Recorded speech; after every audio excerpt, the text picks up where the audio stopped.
Welcome back. So today we're going to make our second part of your finishing. Now for the second step, which you don't have to do, it's basically just to bring your finish to another level. You will take out your poly from this mixture and instead we will add some wax. You can take regular beeswax. In this case I have a wax that is a mixture of beeswax and carnauba wax.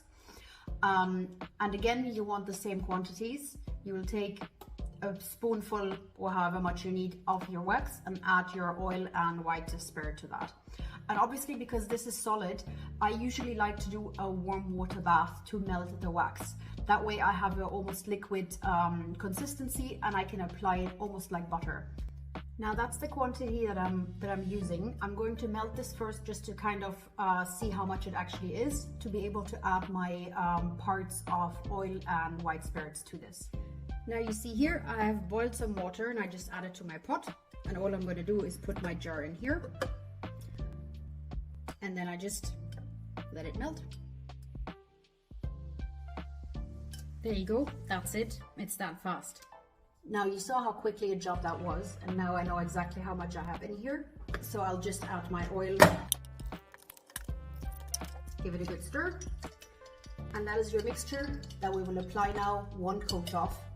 And you want to make sure that you apply a thin coat and you let it soak into the material for a minute, and then you wipe off the excess. Here we have our wood piece from earlier, and I like to apply it with a little bit of an abrasive sponge. You dip it in,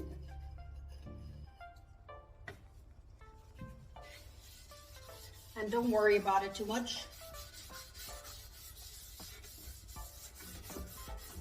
You can go with the grain, you don't have to, it's all good. And the good thing about doing it with the sponges, it gets rid of little nips.